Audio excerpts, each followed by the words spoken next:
So Melanie Trecek-King is the creator of Thinking is Power, an online critical thinking resource. She's an associate professor of biology at Massasoit, I don't know if I say that word, Massasoit Community College, where she teaches a general education science course designed to teach critical thinking, information literacy, and science literacy skills. As a speaker and consultant, she promotes her teach skills, not facts approach to fellow science educators and assists organizations in achieving their goal through better thinking. In 2023, just a few months ago, seems like such a long time ago. Last year, in 2023, Melanie was elected a fellow of the Committee for Skeptical Inquiry and was also a featured speaker at their 2023 conference called CSICon. Welcome aboard, Melanie. Thank you for having me. I'm so excited to be here.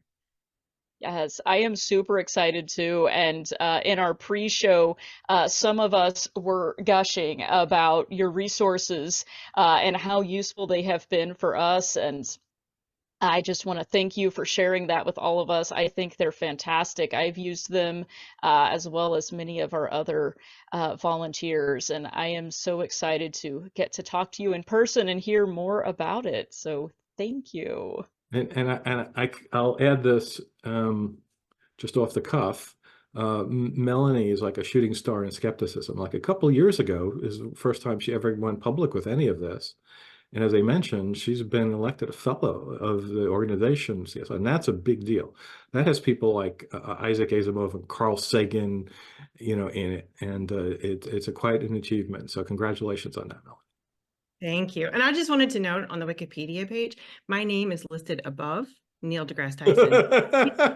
Alphabetical, but still, I'm going to run with it. It's in order of importance. Come on. I love it. I love it. Well, we are so glad to have you. I cannot wait to hear more about what you have to share with us. This is one of my favorite topics to talk about. I'm going to start with a story and work my way back to it. But this is one of my favorite stories in all of psychology. So in the spring of 1954, there was a woman, Dorothy Martin, outside of Chicago. She was a housewife and fashioned herself as a psychic. And her medium was automatic handwriting. So she would receive messages and write. And one morning she woke up and she was receiving a message and she started feverishly writing, and she noticed the words weren't hers and the handwriting wasn't hers. And she was receiving a prophecy from Sananda, who was actually Jesus, but currently living on the planet Clarion. So Sananda and the other aliens, they called themselves guardians, told Dorothy to spread their message. And so she had others gather regularly. They called themselves the Seekers. They would hear her prophecies. They would advance their spiritual development. One day in the summer, the Guardians told Dorothy to gather the Seekers at a nearby Air Force base, and they were going to meet Sananda. And so they went, and they were so excited, but no flying saucer arrived. And at one point, they did notice there was a strange man on the road who looked lost. He refused food and drink. They went home disappointed. They later were told by Dorothy she received a message that that man had been Sananda, and they were so excited because he had appeared to them.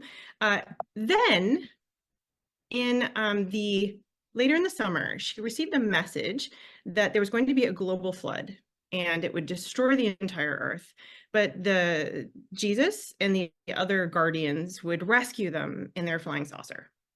So this got written up in the local newspaper. There's a clip here from what Leon Festinger was reading.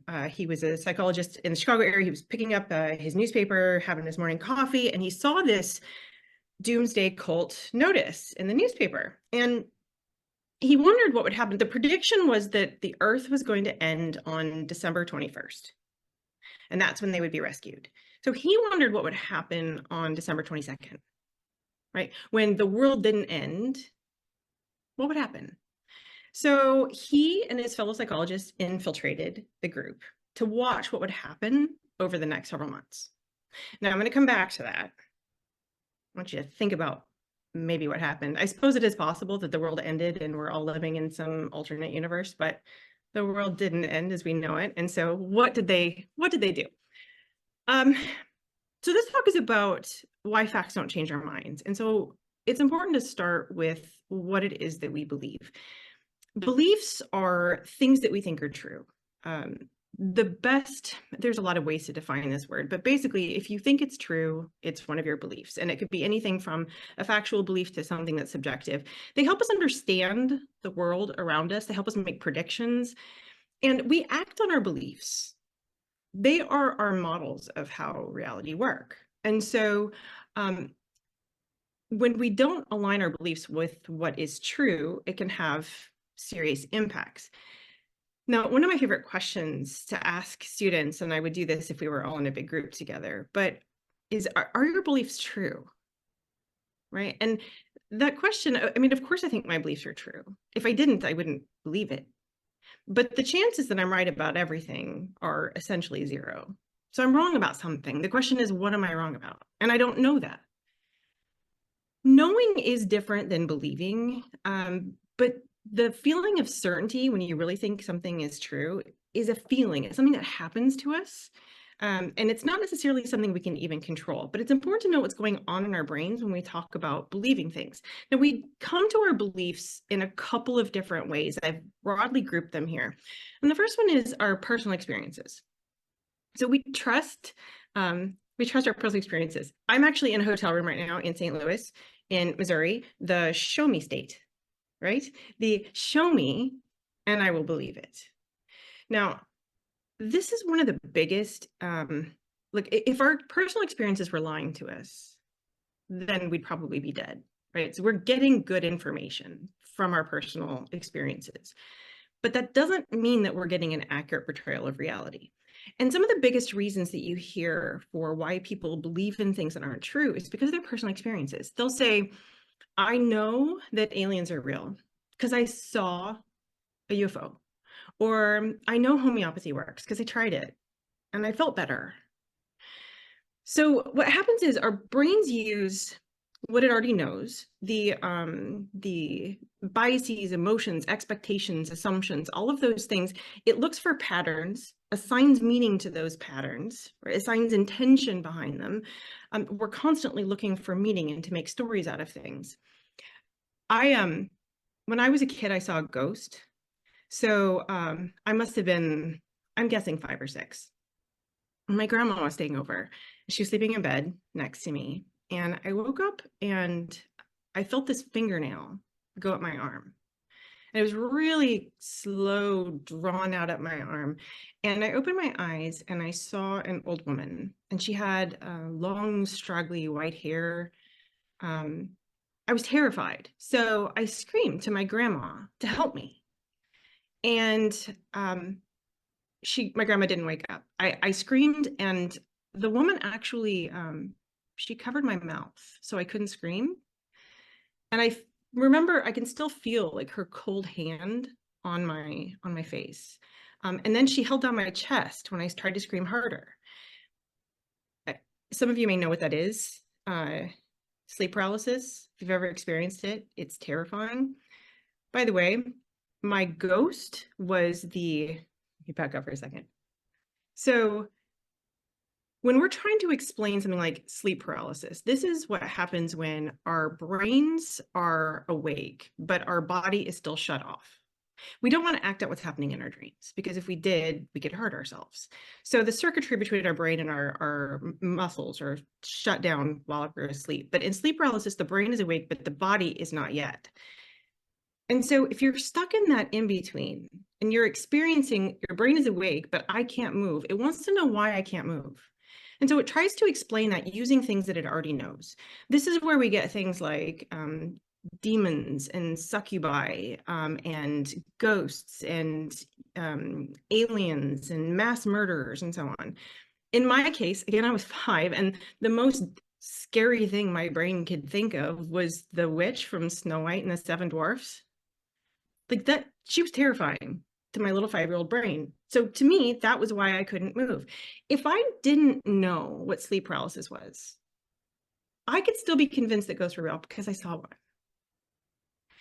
So this is why understanding how our personal experiences contribute to our beliefs is important, but also how our personal experiences can lead us astray, right? They're not necessarily accurate depictions of reality. I will tell you, as a critical thinking educator, I find this is one of the most difficult steps in teaching critical thinking, getting students to understand the limits of their personal experiences. But if we don't understand the limits of our personal experiences, then we just believe everything that our brain suggests to us. And then why actually do we need science at all? My personal experiences taught me homeopathy works. Okay, that's personal experiences. But then there's also the things that we get from others. So received wisdom. We adopt the beliefs of people around us. So if you look at a map, for example, of global major religions, there's Christianity in some areas and Islam in others and so on. It's not by accident. We adopt from the ether these beliefs. We, parents, clergy, teachers, we trust authorities in our lives. And importantly, we trust our tribes. So humans are social animals. Throughout our history, we lived in small groups. Our groups, our tribes were literally our safety net. If we didn't have them, we might die. So we have to trust them. However, our tribes don't look like that today. Today, we can go online and find any number of people who agree with us about any number of things. And then we adopt that identity and those beliefs, and they may lead us astray as well. So all of these are occurring in a backdrop then of what I broadly refer to as trust. It is much easier to accept as true than it is to question. The part of the brain, the skepticism part that goes, wait, is that true? That's actually energetic. It takes more energy to do that than it just to go, oh yeah, okay, that's probably true. So most of the time we just accept something. We especially trust people that we identify with. I'm sure you've heard the phrase post-truth. I don't like that phrase because we still care about the truth, right? When I ask my students, is what you believe true? When we have that question, well, do you care about what's true? Well, yeah, I do. They just want their beliefs to be true. But I think we're more in a post-trust environment in that we are placing our trust, not necessarily in the most reliable sources of information, but in our groups or the identity part of us that tell us what we want to believe. So it is extremely important to place your trust appropriately. All this is to say, it's important when analyzing our beliefs to think about where they came from and to be honest with ourselves about the level of trust involved.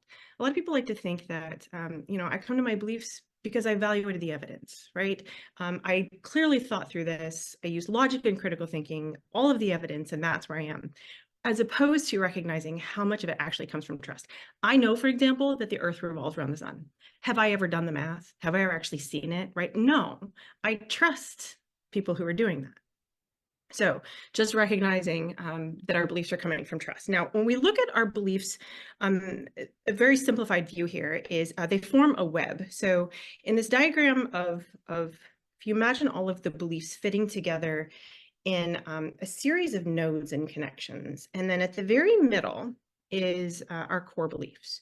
So our core beliefs are those things that are extremely important to our identity, to how we see ourselves, to our worldview. These are the ones that are hardest to shake, but they're all connected to other beliefs outside of them. So you could work, if you're addressing a belief on the outside, think about the kinds of things that are underlying it. Our brain needs to make sense of beliefs. They need to form a consistent whole so that our brain prefers connections that aren't true to a true picture, but that's missing serious gaps, or that has serious gaps. So if I wanted to, for example, address a particular belief in someone else, and I might say, well, this belief right here, and I'm going after this belief, but that belief is attached to something else, and all of that helps that person make sense of the world. So if I address that belief and even if I'm able to convince them that that one is wrong, it's not going to last very long, because what I've done is created a hole that is no longer consistent for them, right? It's lacking a coherency.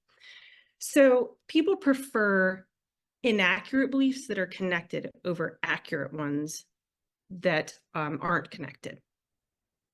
Okay, not all of our beliefs are evidence-based. There's different kinds of beliefs, and broadly, they're falsifiable or unfalsifiable. So these are, the idea here is that if you can't prove a belief wrong, it is not falsifiable. Whereas if you can, it is. Scientific claims have to be falsifiable. You cannot test something that's not evidence-based. If you can't prove it wrong, right, if it's unfalsifiable, it's not science. There are different kinds of unfalsifiable beliefs. So, for example, subjective. These would be things like opinions or preferences, emotions, values. If I said, for example, Glenda, I'm looking at your cat. I think cats make the best pets. Okay, now I'm objectively right about this statement. It is true. My cat's name is Dimitri Shostakovich because my husband's a conductor. Cats are, if I told you, so cats are self-cleaning. They're quiet. I don't have to take them outside to do their business at 5 o'clock in the morning in February in Massachusetts when it's cold and snowy. And I can sit from the comfort of my bed with my cute little kitty, very civilized kitten, and look outside at the dogs and the people that are, you know, knee-high in snow. Look, I can come up with evidence for that belief. But that's still not an evidence-based belief, right? It's an opinion. So, however, I should add, some of our subjective beliefs we hold the most strongly. These are the ones that, abortion is murder, right? These kind of animal testing is wrong. These kinds of ethical claims. There's not a clearly defined evidence base here. So, but what we do is we find evidence to support it anyway.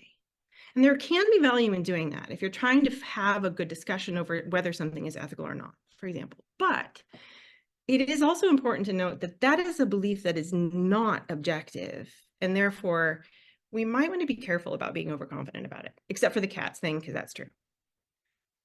Okay, things that are vague. So unclear. If I said, for example, that you have a need to be liked and admired by people, or at times you've wondered whether you've done or said the right thing. You prioritize security in life.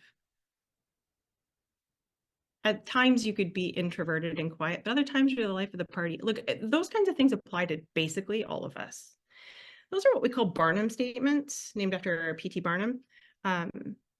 They form the basis of personality assessments and horoscopes and psychic readings, but they don't say anything, right? But we think, wow, how did you know? That is so me. That's why they work, because we all think, oh, that's the power of vague statements is our ability to impart what we want to believe, not in the statement itself. In the United States, supplements cannot by law make specific health claims. So instead they say things like boosts the immune system, supports respiratory functioning. Those statements don't say anything. But if you didn't know any better and you're scrolling through the aisles of the health department, the health food store, and you see supports the immune system, that sounds awesome, right? That sounds super great. But it doesn't actually say anything. So we have to be really careful with vague statements to interpret them based on what they say, not what we want them to say or what we perceive them to say. Next is the supernatural. So in science, for example, one of the claims that tends to go around periodically is about young earth creationism, or let's say the Noah and the flood. So a global flood is falsifiable. If there was a global flood 6,000 years ago, we would expect to find evidence of that flood. We don't have evidence for the flood. However, even if we did, we still would not be able to say that God was the cause of that flood. That's a supernatural claim. That's not something that is falsifiable because it's supernatural. Now, in class, I tend to shy away from using triggering examples. So one of my favorite examples is, you know, Pythagoras, like the Pythagorean theorem guy, obviously really smart dude. However, he also held some interesting beliefs. One of them was that he thought that when he farted, he lost part of his soul. Okay, my students who know me know that I'm a sucker for fart humor. Okay, when I tell my students this, chuckle, chuckle, laugh, right? They're all laughing at, okay, test that claim. Wait, what? Test it, seriously, test it. And, you know, murmur, murmur. And then somebody will go, do I lose my soul when I burp? I don't know. You tell me. Right? Okay, talk some more. My dog farts. Do dogs have souls? Well, good question. I don't know. You tell me. Recently, I had one say, if I smell someone else's fart, do I get part of their soul?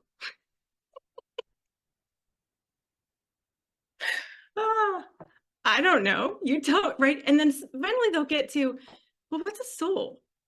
How do you measure a soul? Ding, ding, ding. We can't, right? So in science, we're going to stick to falsifiable claims. But in general, if we're evaluating our own beliefs, it's important for us to know what kind of belief it is and what part of it is evidence-based, if there is a part. By the way, there is one other kind, and that is the excuses. That is the, I don't want my belief to be proven wrong, so I'm going to shield it with continually providing excuses. Those of you who can see me, I'm holding up my birds aren't real cup.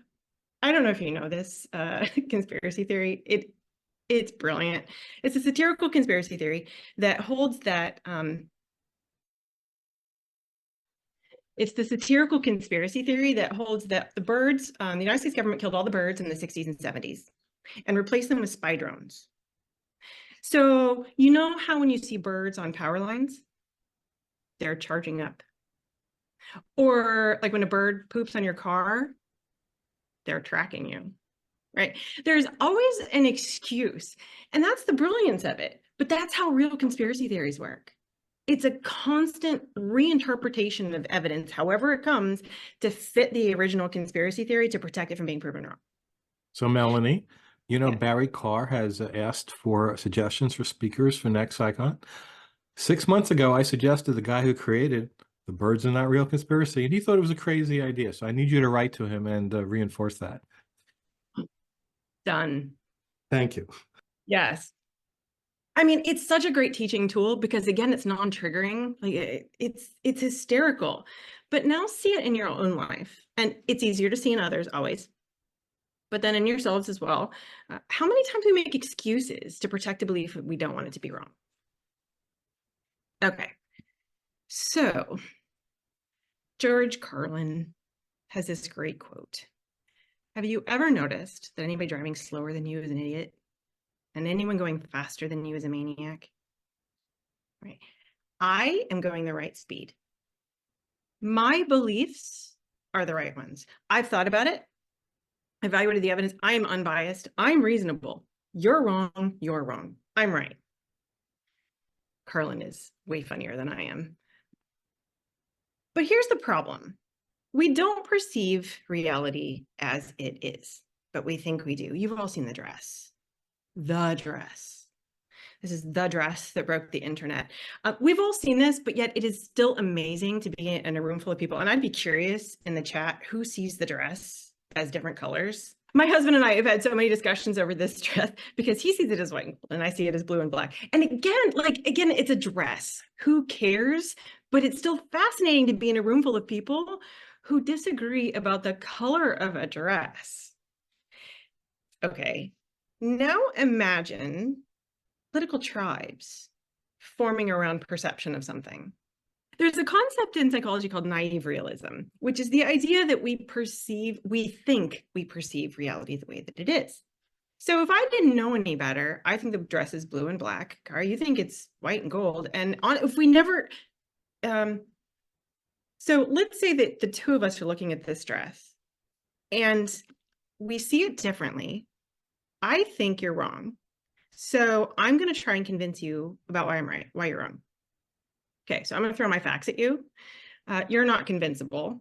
So I'm going to say then that you must be stupid, right?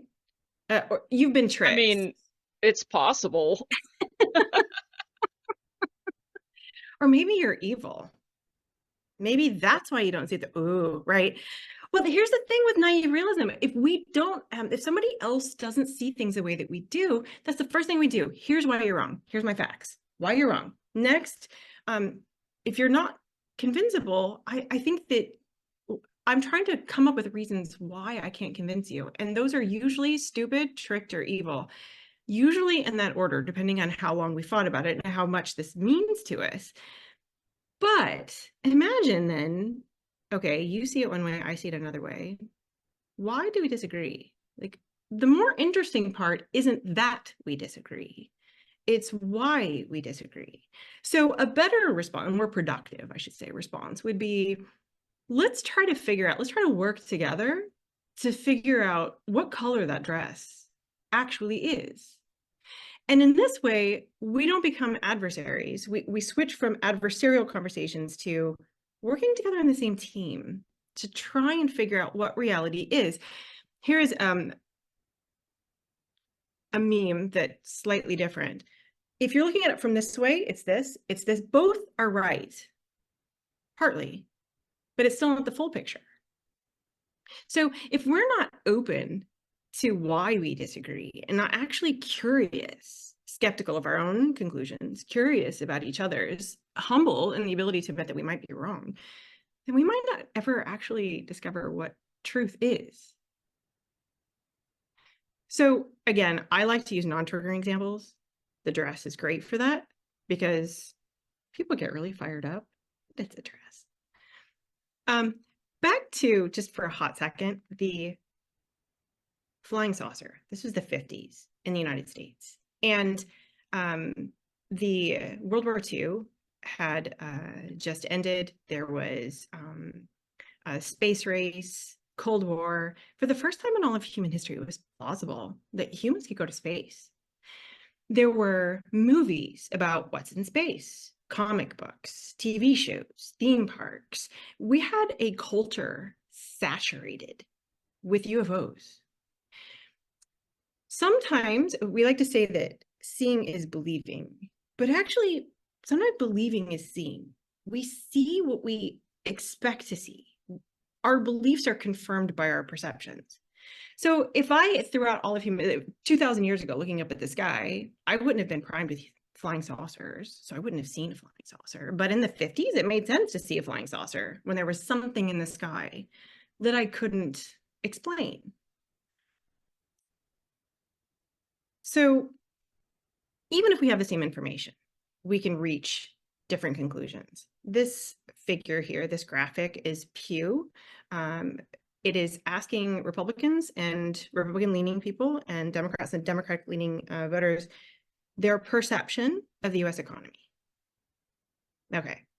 Now, if you're looking at it over time, in 2000, who got elected to the presidency in 2000? Bush. Okay, 2008. Obama. 2016. Trump.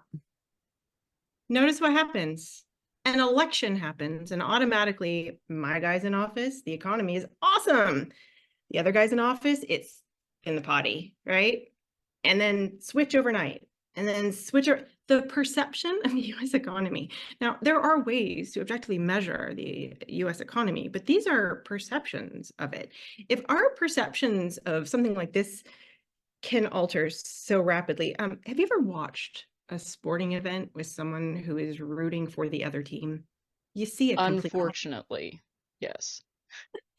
You can watch a completely different game right? The officials are clearly against me, right? They're clearly working for you. That call, that was totally not fair. Oh, did you see that? Now move this to news coverage, or to, there's actually studies on protests. If you see a protest and they are protesting for your side, it's not violent. If they're protesting the other side, they are violent. Literally the same protest. So we have to remember that our perceptions of the reality are not necessarily accurate depictions of reality. And that even if we have the same information, there can be different things that lead us to different conclusions. Add on to that the world that we live in today, which is that you can create your own reality online that looks completely different than anybody else's.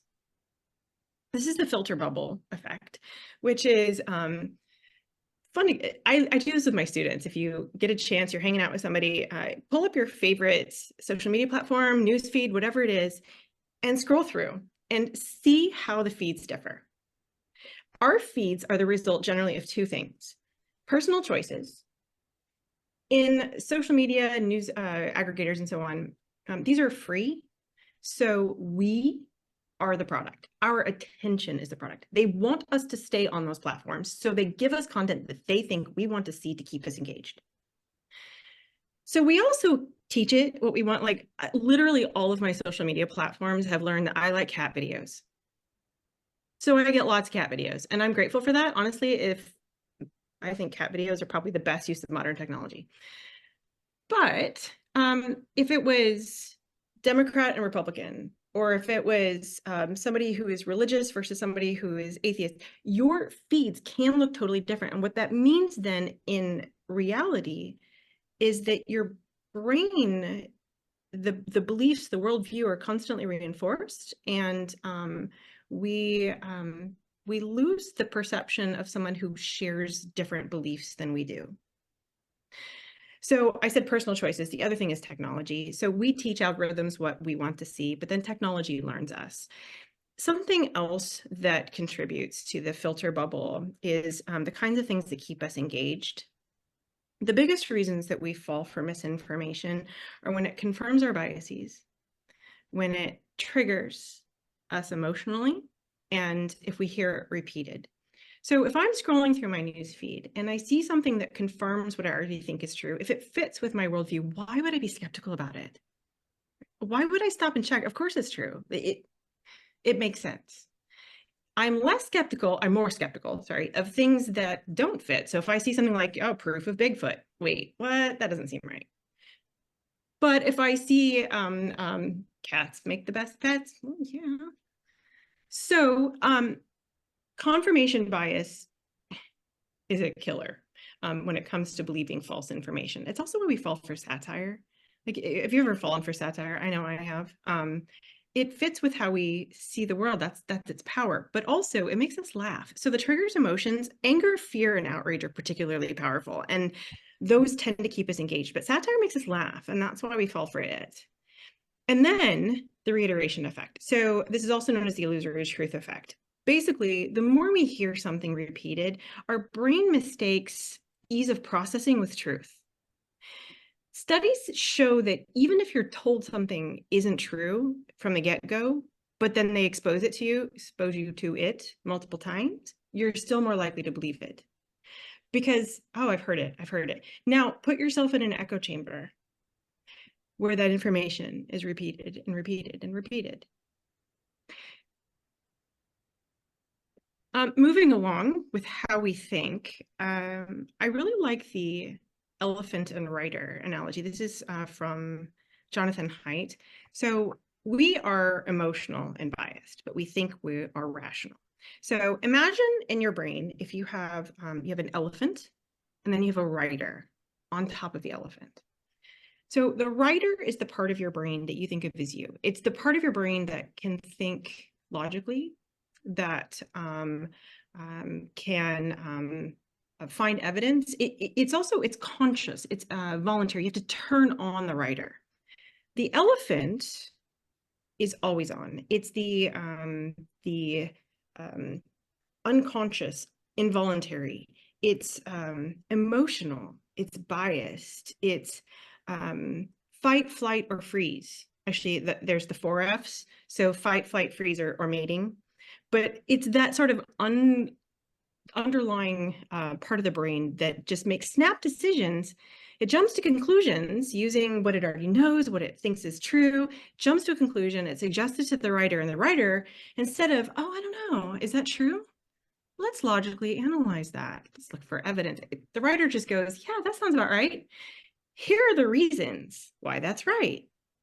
So instead of steering the elephant, because it takes a lot of work to control an elephant, it just goes along with what the elephant suggests. And it uses its power of logical thought not to come to a more reliable conclusion, but to justify what the elephant wanted to believe to begin with.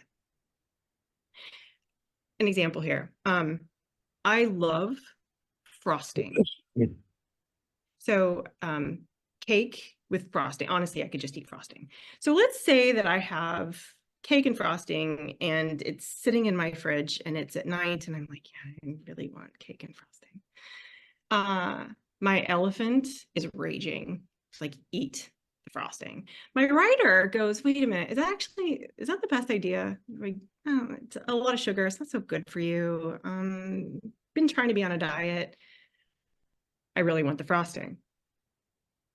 You know what? You were good today. You worked out. You'll have a salad tomorrow. Eat the cake, right? So it was much easier for my writer to find justifications for what my elephant wanted to do anyway.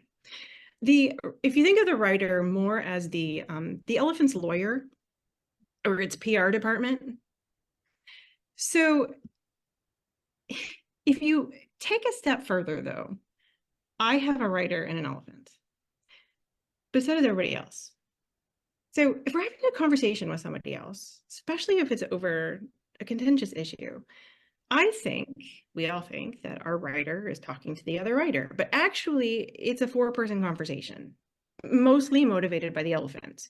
My elephant is convincing my writer what to say, and it's not talking to your writer, it's talking to your elephant. So the more productive thing to do would be to be aware of what your elephant is doing and to talk to their elephant.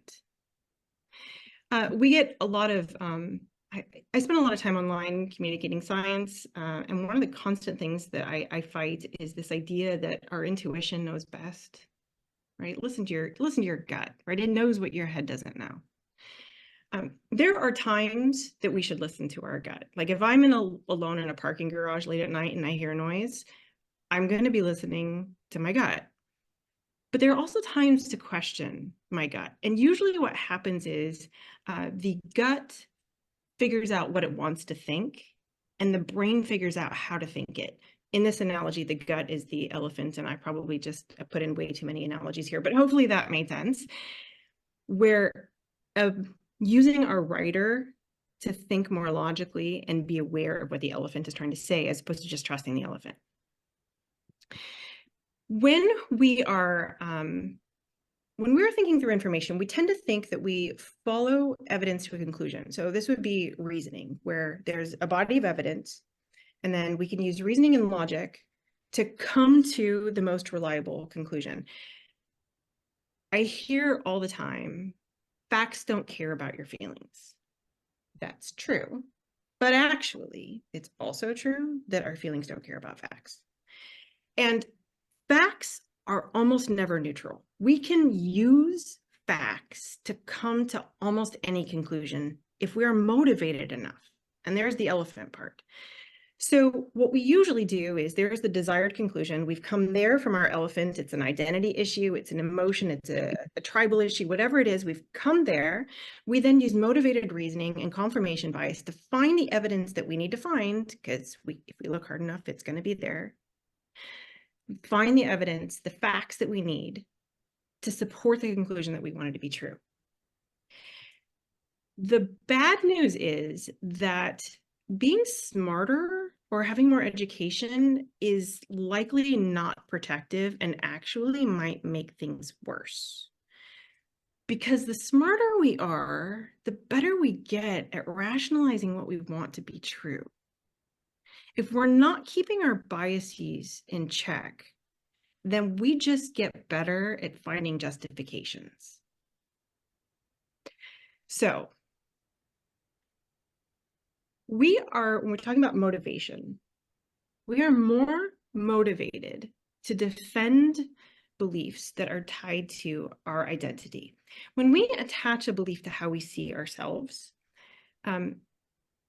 when we have a threat to that belief, it triggers the same part of the brain that a physical threat would trigger. We get defensive and we want to protect that belief because we see it as protecting us. We don't want to be wrong. It's not that the belief is wrong. We are wrong. And especially if we put out there to the world, this is who I am, this is what I believe, this is my personal brand, then we stand a lot to lose by that belief being wrong. And it gets stronger for more important beliefs. I am continually surprised at the kinds of beliefs that people attach to their identities and get really triggered by. But these are things that wouldn't trigger me. So I suppose that's why. But things like certain diets. I mean, people get really attached to certain diets. Gary, That triggered me. I had an ugly breakup over intermittent fasting one time. That the emotional attachment to that diet was more than I could have ever expected. You were speaking to me here. Keto is one that I hear all the time, and people get really, really attached to like this. Yeah, they get really defensive about it. But even things like I'm an ecologist, outdoor cats, butterfly bushes, like it's shocking actually. Another one is the full moon effect. So the full moon effect is the idea that on a full moon, that we act crazier. Actually, lunacy, lunar, that root is the same. So like police officers will say that crime increases on a full moon, or nurses will say that hospital admissions go up, or teachers will say that their kids are acting out. This has been studied and studied and studied and studied, and it's not a thing.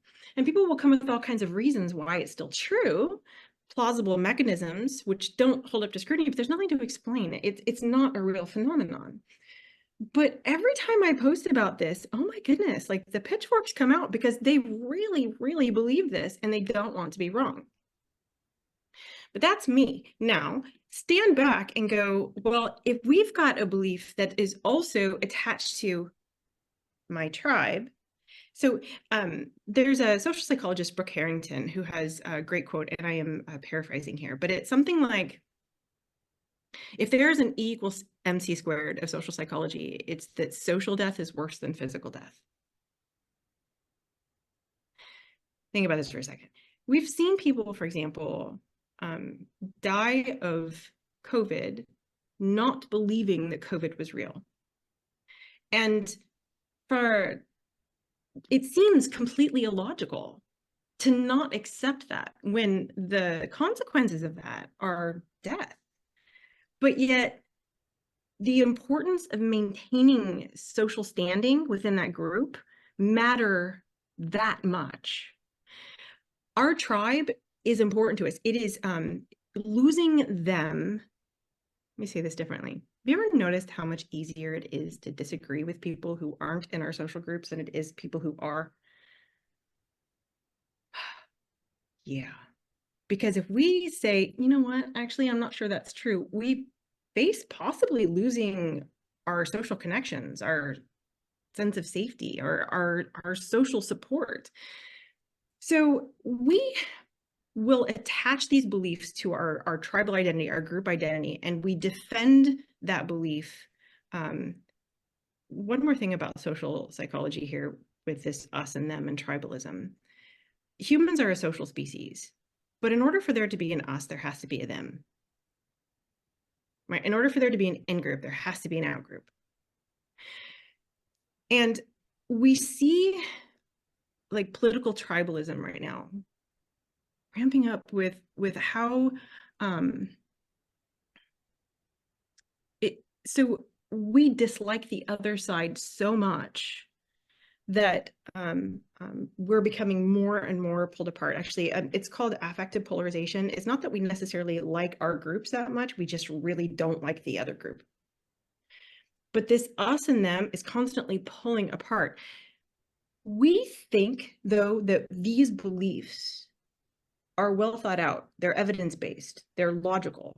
And again, the point here is that they're not necessarily. And in order to address something like this, what we need to remember to do, and it's very difficult, is to separate our beliefs from our identity. We are not our beliefs. It is really hard to do, which is why I start with the non-triggering stuff. And then we get into this overconfidence cycle. Back to the full moon thing, for example. So if I think that the full moon effect is real,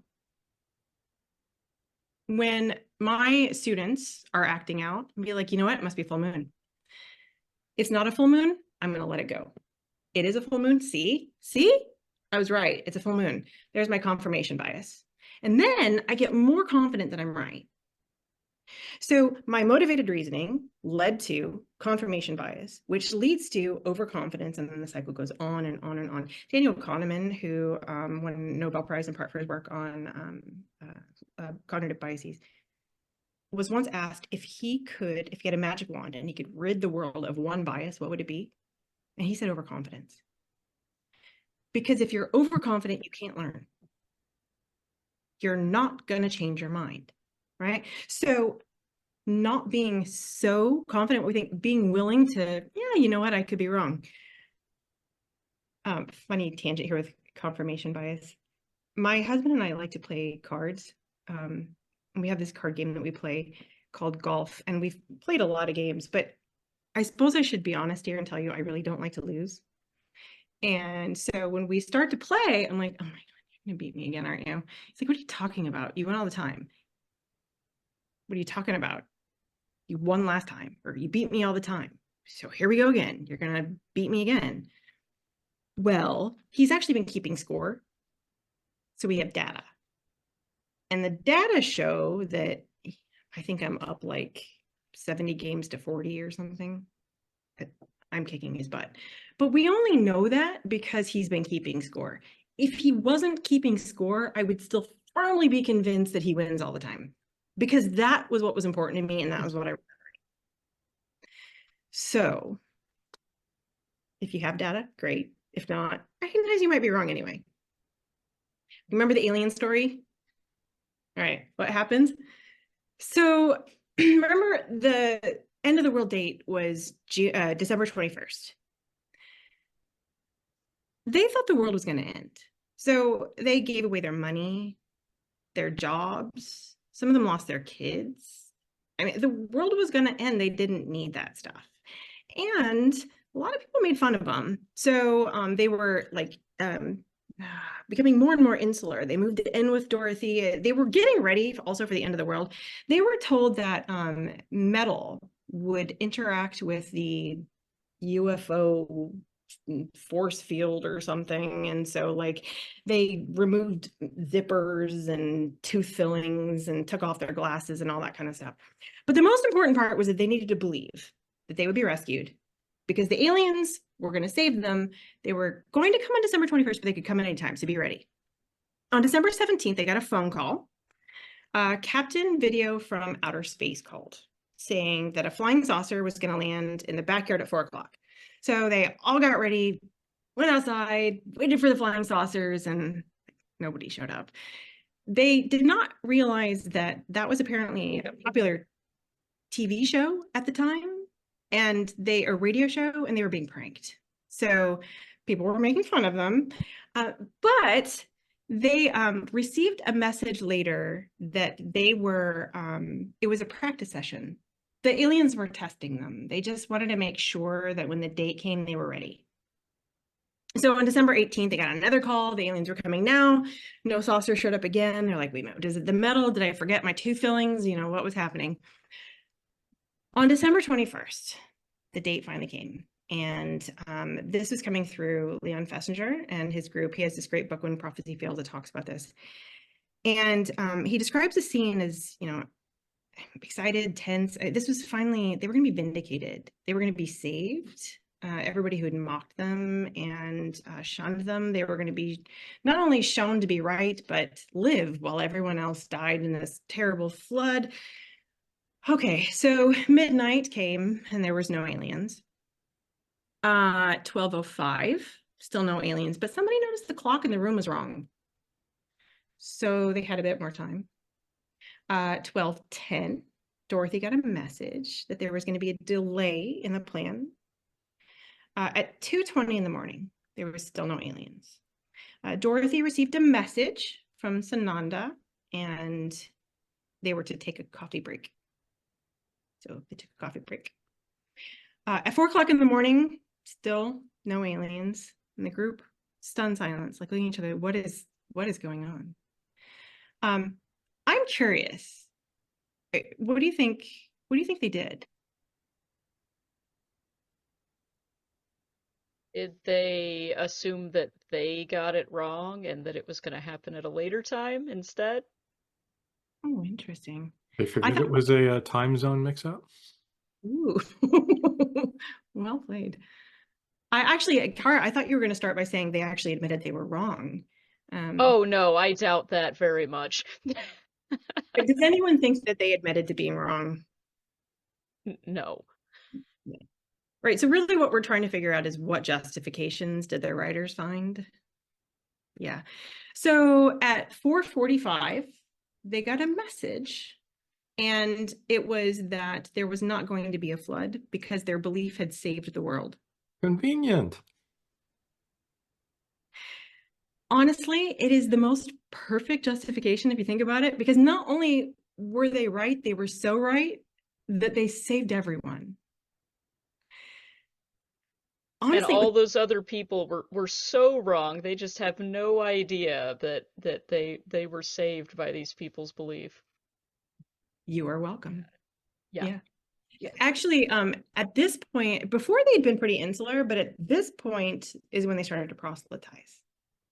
Because, we saved the world. So Charles Lawhead, who is a professor at a local university, lost his job and custody of his kids in the process, was interviewed here. And he said, I've had to go a long way. I've given up just about everything. I've cut every tie. I've burned every bridge. I can't turn my back on the world. I've turned my back on the world. I can't afford to doubt. I have to believe. There isn't any other truth. The more motivated we are, the better we are at finding reasons. They were mocked for their beliefs. They lost all social ties. The only social ties they had left were with other believers. They invested, they staked their public reputations on this. They literally couldn't afford to be wrong. The pain of being wrong is too much. They have to save face.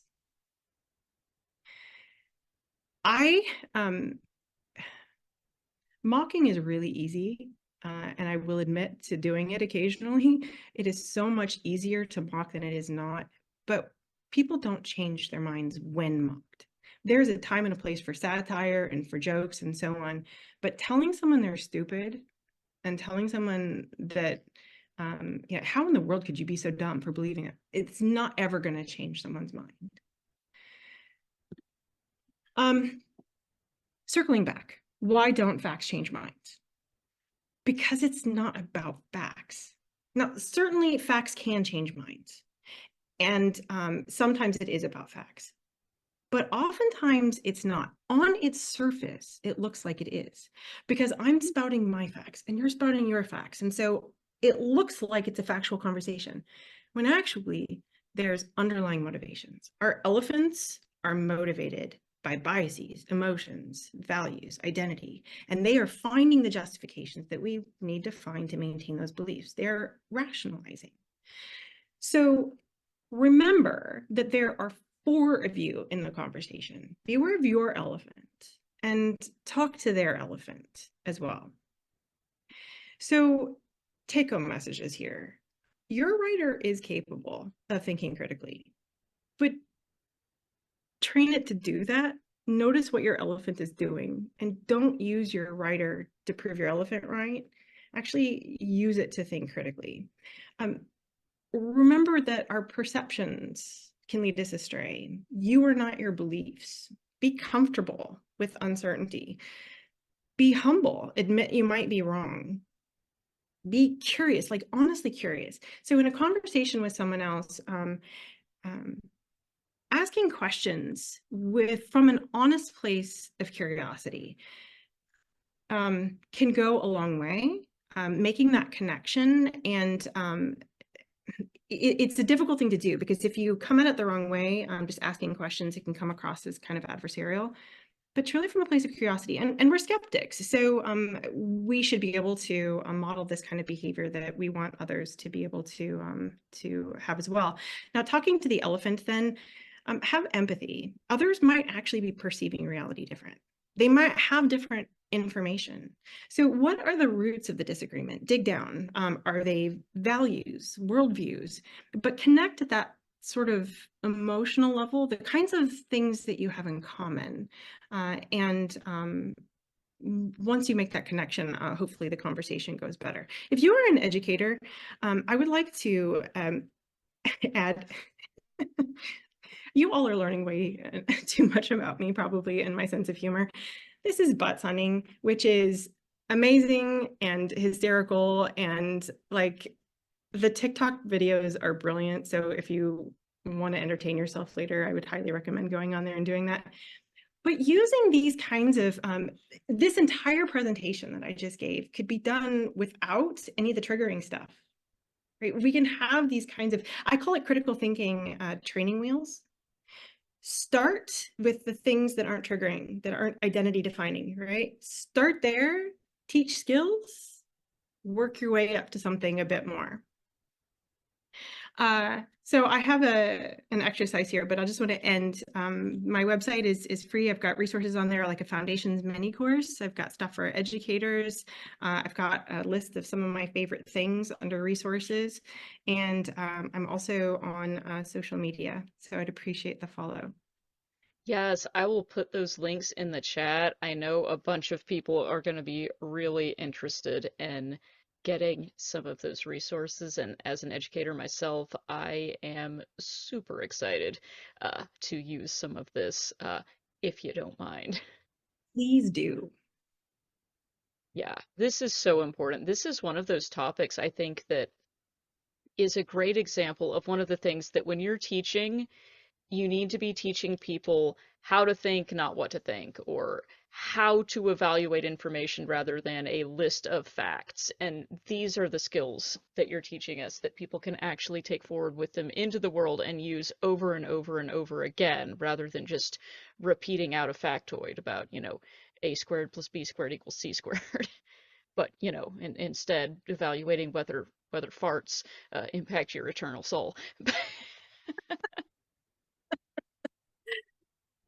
Yeah, so I'm really glad you said that, because one of the things that I discovered, I'm a science educator, and one of the things that I teach my students to do is to question their beliefs. And I have this epistemology exercise. Those of you who are familiar with Socratic questioning, or Anthony Bosco and his work with street epistemology, I mean, it's a very similar concept.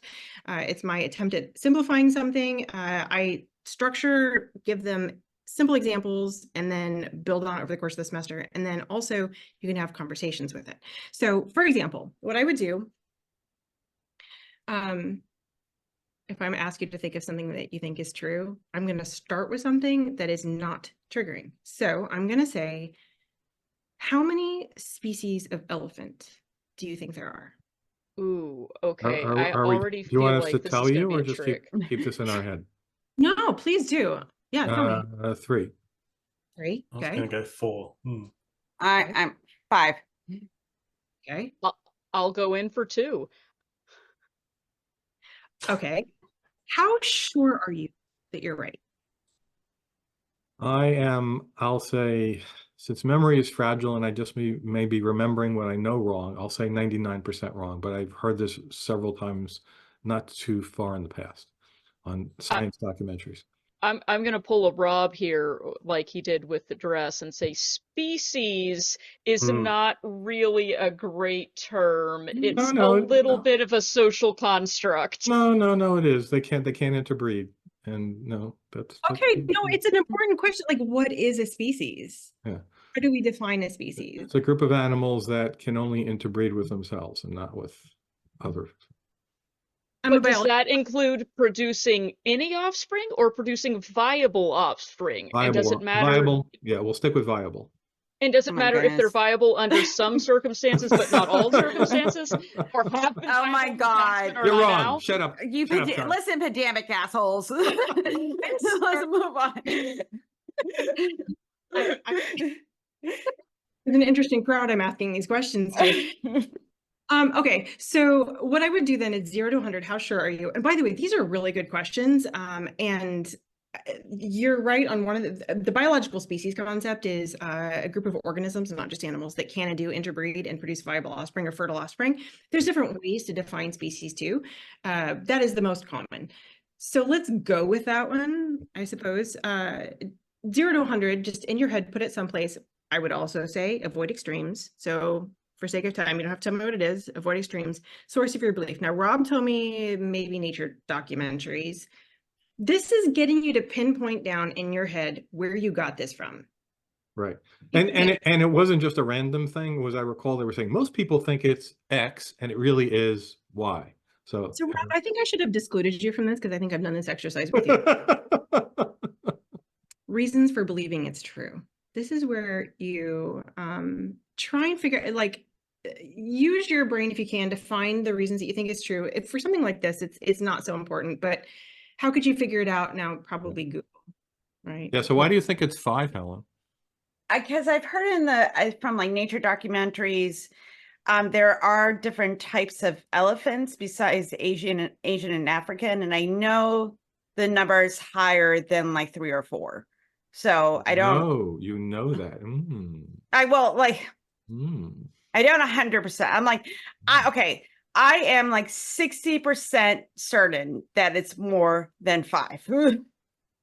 60%. I'm going to Yeah, jump here more. in. I I'm wouldn't going to even now use at the this word point. no, by the way. I'm doubling down on this idea that species is a garbage term. I reject the premise.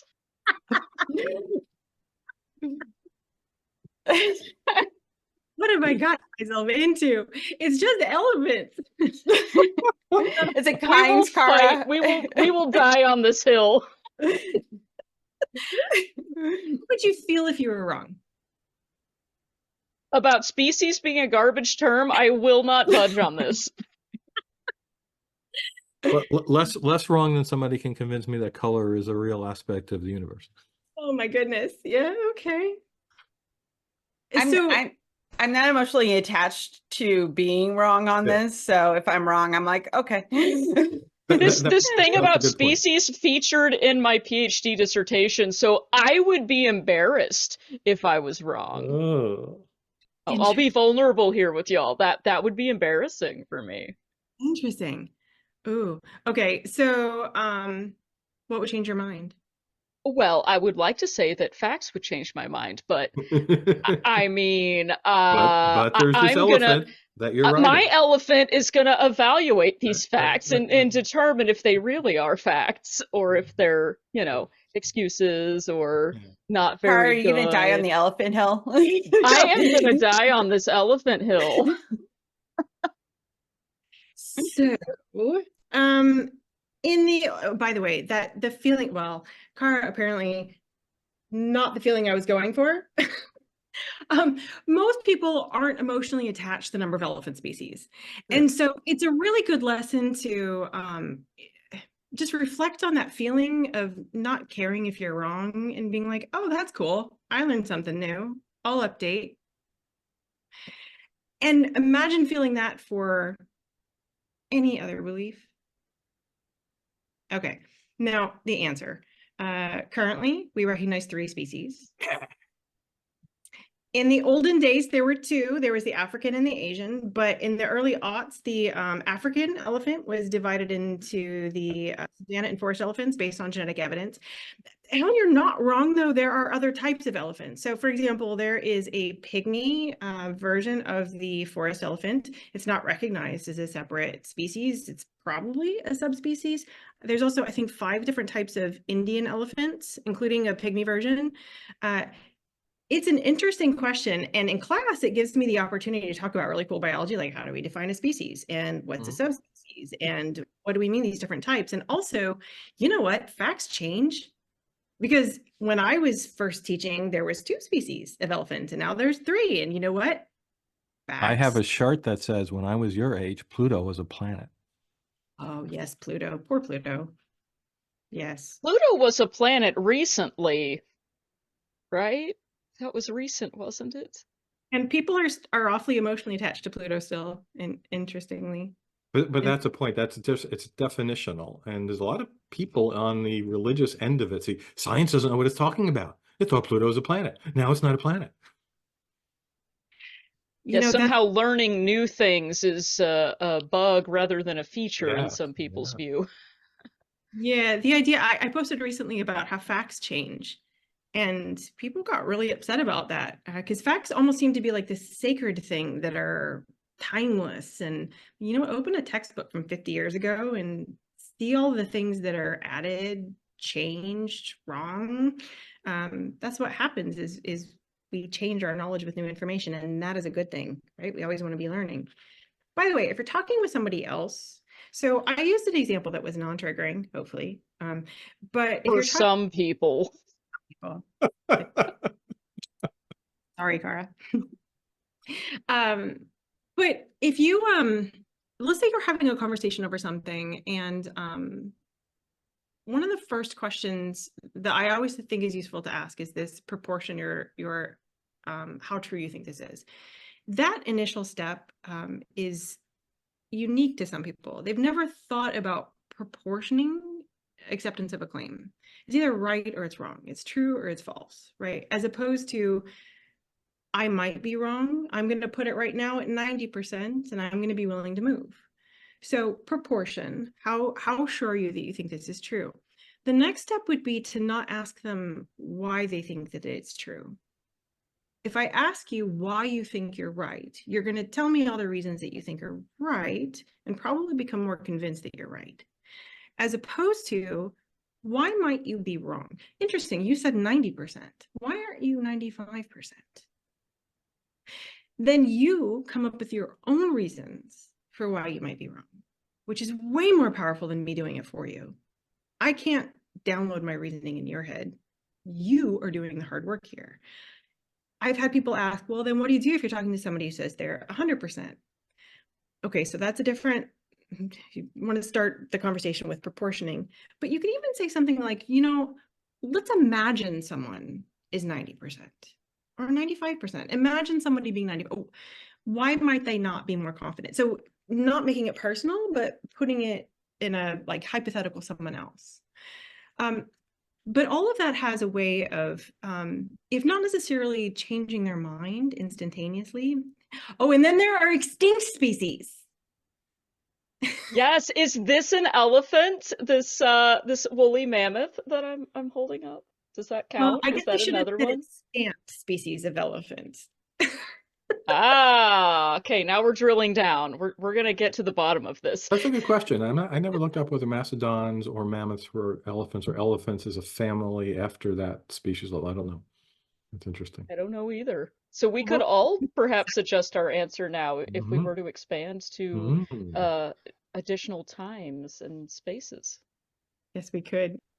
So anyway, back to the first question there. Not only is it an opportunity for someone to potentially change their mind, it's really also a first step to thinking about beliefs not just as true false, but as shades of gray and potentially our knowledge of something not being fully accurate. So they're being nuanced. So I use this epistemology exercise early in the semester. I start with elephants. We moved on to witch trials in Europe As the semester moves on and I teach them more skills, I start to move into more potentially triggering content. But through the process of doing that with the training wheels on, can really help them get the skills so that hopefully they're all brilliant critical thinkers when they leave me. But anyway. I suspect that they probably are really good critical thinkers when they leave you, because you have given us a really good amount of things to think about in just an hour. So this is great. I think these are skills that the more you practice, just the better you get at it. And it seems like it's a matter of being able to catch yourself and think through what you're thinking more so than trying to catch out other people. Would you say that's the case? Yeah, I would. I will tell my students early in the semester that it's easier to see in other people than it is to see in ourselves. So if that helps you at first, but the goal is to internalize it, and also don't call people out on it. But also, critical thinking isn't a weapon, right? It's not something to use to prove myself right or you wrong. It's a tool to find the truth, and in that regards, collaboration with other parties that are using the same kinds of skills is our best shot. So, but that idea of collaboration and working together, that's also a really important skill to learn. Ooh, that's a really good point. So Yes. at one of Melanie's talks at the two previous seconds, I don't remember which one it was, Melanie, she talked about how specifically she works with her classes. And one of the fascinating things to me was that she has them create pseudo-science, pseudo-medicine items and like ads to sell them using all of the things that people will fall for. So they learn what not to fall for themselves. Yeah, that's a fun assignment. I teach them how to sell pseudoscience, and they're pretty brilliant at it. And Ooh, one that's just can hope that somebody in that class doesn't go on to be an entrepreneur or selling pseudoscience. I learned that all from vaguely Melanie. terrifying. So I hope they give me a cut. I love them. Well, this has been super informative. I cannot wait to invite you back to teach us more and also to check out the rest of your resources. Can we go to Q&A now, or do you want to leave us with any other sort of closing thoughts before we do that? I don't think so. All right, let's do it. Let's go to Q&A. We have received several questions. We'll get through as many as we can. And of course, we will also go to the Hangout after this so we can stick around and keep chatting later on about woolly mammoths and many other things. So let's see here. I have to show some of those ads later in the Hangout. Oh, that'd be great. Yes, I would love to see that. And I'm going Yeah. to tell people who watch this on YouTube later because they decided, oh, I could catch everything on YouTube. I don't have to attend a live Zoom session. You're not going to see that because we end the recording before that part. So next time, join us live. Yeah, that's true. Join us live and you get to stick around for the Hangout and get all that Yeah. bonus content. That's right. So let's see. Here's a question that speaks to your elephant example. Someone is asking, how do you change the core of your belief web when your elephant is slow and stubborn and your rider is at its wit's end? You're talking about yourself or others? I think it's in yourself, is how I'm reading that. Like, what do you do? What if maybe you've heard this lecture and you realize, okay, maybe I thought I was dealing in facts, but actually I'm realizing that this metaphorical elephant that includes my identity and my values and my feelings is really contributing more to some of my motivations than I realized. Well, what do I do if I want to be empowering my rider of the elephant a little bit more, but I'm feeling some internal resistance to that? Yeah, I think it's really about awareness. So if you're noticing your elephant, because if you're, what I'm getting there is the elephant is giving you some resistance in the process. So there's something motivating the elephant there for why there's resistance.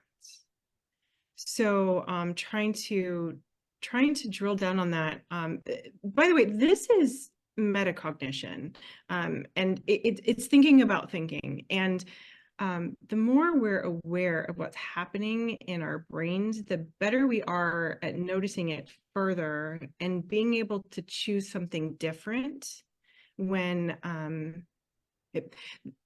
those choices become conscious as opposed to happening under the scenes without our awareness. It is a process of, I guess I should say. One of the big hurdles that I have discovered for myself and in my students is the need for certainty. Like certainty is comforting. To know something with certainty feels a lot better, especially in times where the world seems to be spinning out of control, than it does to not know something.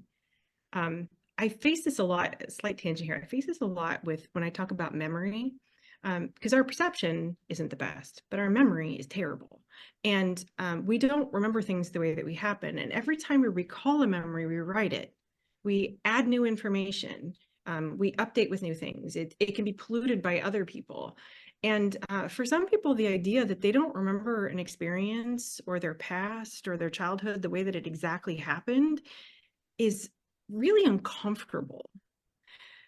However, a reframing of that might be something like, I'm aware of what my memory is up to. I might not remember it the way that it actually happened. That's actually okay.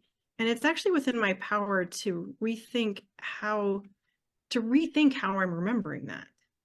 All of it becomes a conscious choice when you're aware of it. That was a rambling answer that I hope got there. No, that was great. Yeah, thank you. All right, and we've got plenty more questions where that one came from. Rob, do you want to go with the next one?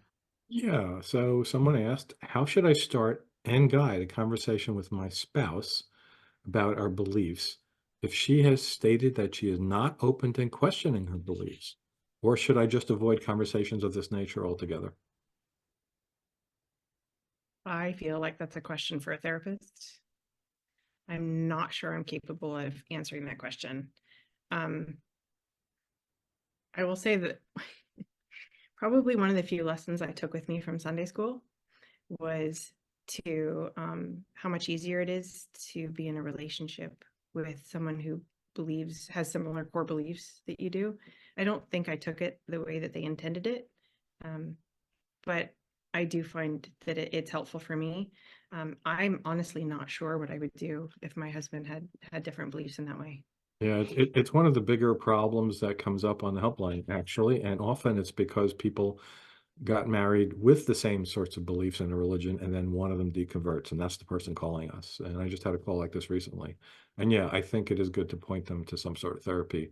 And we have a secular therapy project just for that reason.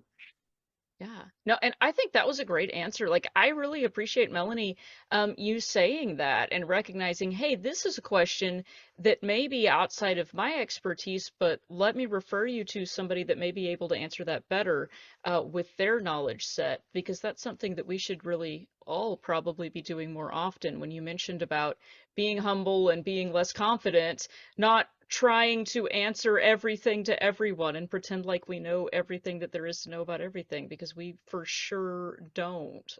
I for sure don't. Yeah, and one of the other, I'll say resources that I will advise is to point people to our resource page, because there are things about this subject, because many people experience it, and our blog has stories about how, so sometimes it helps to read what other people have done as an example, or maybe a warning. Oh, I don't want to do that, to give people ideas, maybe even to go in with therapy, to go into therapists to start with for the discussion. Okay, so here we have plenty more questions, and we'll get through as many as we can. But again, stick around for the hangout if we don't get to yours. So this is one that's really interesting to me. This is a conversation I love to have with people. How can we ever really be unbiased, or can we ever really be unbiased? No. We can't. Yeah, I agree. No, the best we can do is to be aware of it and really try our best to be unbiased. Be humble enough to recognize that we still may have those biases. And this is where having people around us with diverse perspectives is helpful. We need other people to see our bias blind spots. We, by definition, can't see them. So somebody, it's why science is so reliable. An individual scientist can only be so objective. They then have to submit that to a community of their peers who are trying as much as they can to find all the errors and faults in your work. And the more diverse that community, do you all know who Naomi Oreskes is? If you don't, she should be on your list. She is a science historian, wrote the book, co-wrote the book, Merchants of Doubt, the other one. Merchants of Doubt. So she exposed the tobacco playbook, which was then the fossil fuel playbook and so on. But she also has a Why Trust Science, and it's wonderful. And she has one of the things she talks about science is the more diverse the community is, the better they are at finding reality because they offer more testable hypotheses. Different perspectives allow us to have different perspectives to test. Doesn't mean they're all true, but it does mean, oh, I never considered that before, right? Let's open that one up. So allowing yourself to have people around you who would disagree in good faith, who would poke and prod you, who would put you to task on things, and allow yourself to be questioned in that way and to alter your perspective based on the information that you're hearing. Ooh, I really like that. That's a great point. Thank you. And I'm adding to my reading list now. You know, on my, people ask me for resources all the time, and I have compiled some of my favorites, everything from books, podcasts, YouTube channels, online quizzes. On my website, they're under the resources tab. Oh, I cannot wait. I am going to share that in the chat. I am going to deep dive into that now while Rob asks you another question. Yes. So, what is the simplest or kindest way to respectfully challenge someone's inaccurate opinions based on their biases? I think it depends on who the person is to you and what your goal is. Does that make sense? So, when we're talking about changing somebody else's mind, the price of admission is being willing to change our own mind. So when we think about trying to tell somebody else that they're wrong, we need to at least consider the possibility that we might be wrong. And then if that relationship is one in which, and the topic area is one in which that you do want to explore, doing so again from the empathetic kind of place and using that epistemology exercise that I brought up. Okay. By the way, Dan, our resource guru, pointed out that we already have all of Melanie's resources in the RFR resources. So that's fantastic. Clearly, I need to read our resources more closely. I am super excited that that's in there, and we've also added the link in the chat. Thanks for posting that, Dan. So check those out. Okay, let's see. I think we've probably got time for one more question. Let's see. Let's go with how do we find a healthy balance between skepticism and belief to avoid decision paralysis when dealing with so much information today? And they also added, thank you for the great presentation. Thank you. Oh, the decision paralysis thing, I wish I could help with because I'm one of those that suffers with that too. But the question about skepticism, skepticism is one of those topics, one of those issues that gets confused a lot with things like denialism, cynicism, negativity, and so on. So when I teach skepticism. I actually have a graphic, and it's on my website someplace. If you want it, I can find it. Actually, Brian, if you want to find it, it's on my website under how skepticism can keep us from being fooled. So there is if you think of it like a spectrum with skepticism in the middle, there's lots of definitions of skepticism. I like, David Hume's A Wise Man Proportions His Belief to the Evidence. So it's a proportioning thing, open to all claims, but only accepting those claims with sufficient evidence. On one end of that spectrum is denialism, and on the other end of that spectrum is gullibility. And I have it like a line like this, but it's really more like a horseshoe, because oftentimes when we're in denial about something, we're being gullible about something really similar. Like our standard of evidence is low for something because we want to deny something else. So our standard of evidence is really high here. But nevertheless, what we're going for is that Goldilocks zone, the open to all claims, but not so open that our brains fall out, but demanding sufficient evidence. And the more extraordinary the claim, the more extraordinary the evidence.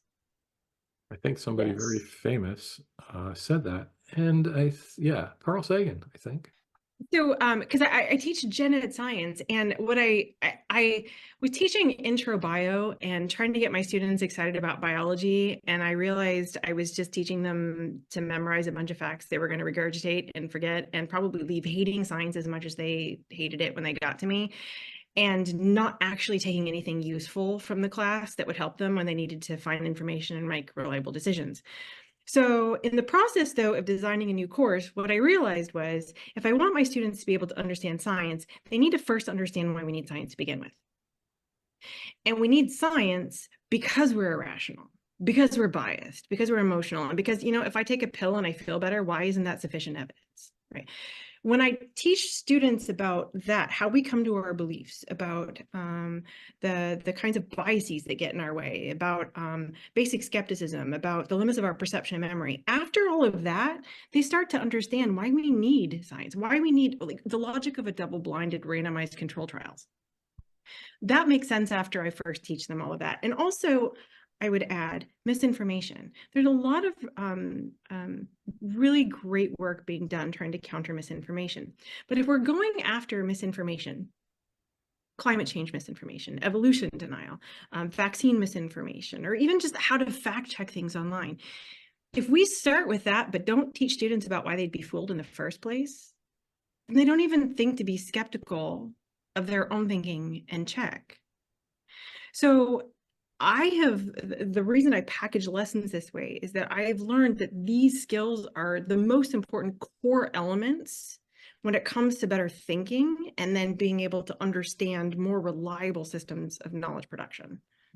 Okay. Yes, I like that.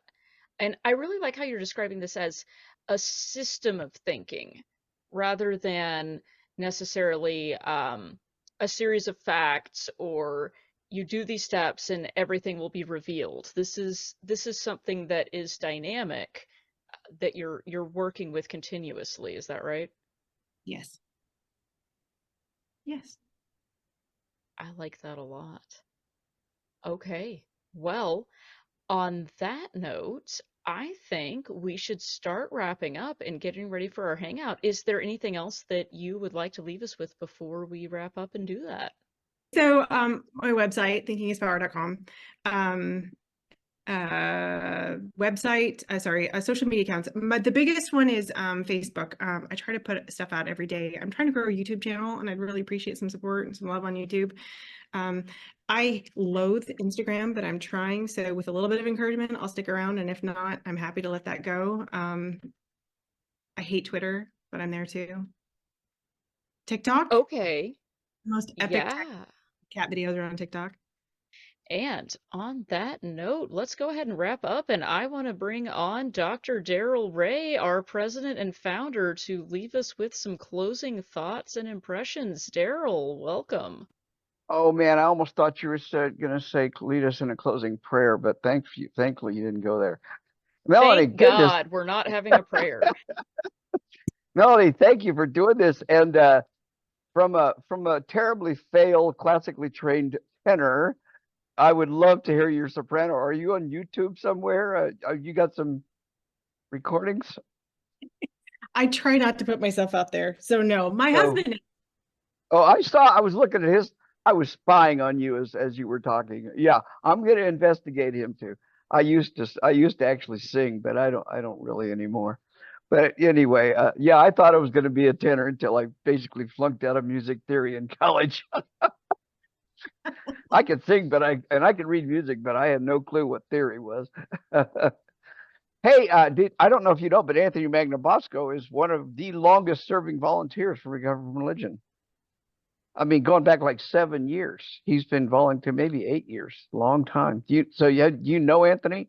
I do. And I love Okay. Anthony, his work. He's amazing. He's become a very close friend of mine over the years. So I'm thrilled that you've, because I think he's really contributed some cool stuff to the whole secular community. I want to apologize in the name of the board of directors of Recovery from Religion for you getting hit with the skeptical buzzsaw of RFR and elephants. The buzzsaw of Rob and Kara. I learned a long time ago, you can't get by those people. So, you just have to be careful. Wear your steel gloves or something when you're around them. I actually recommend Leon Festinger's book all the time when Prophecy Fails. And just to the listeners here, I will say I think it's, if last I looked, I didn't look, I think it's actually free or at very, very low cost on Amazon as an electronic copy. So go get it. I highly recommend it because it is an inside look at something that we'll never get an inside look again, because the APA wouldn't approve the IRB for that 1955 research now. But because we are constantly seeing the results of people coming from cults and high control religions and places like that, the methodologies are identical to everything he talks about, but he talks about something that's not Christian. So it's easier to, like you talked about in your talk, say, to put it off. It's not criticizing my religion; it's criticizing, this. So, and I love that notion of training wheels to learning, and I think reading the book would be a training wheels way to analyze religions. And then once you did that, you'd probably look at your own belief structure and start going that direction.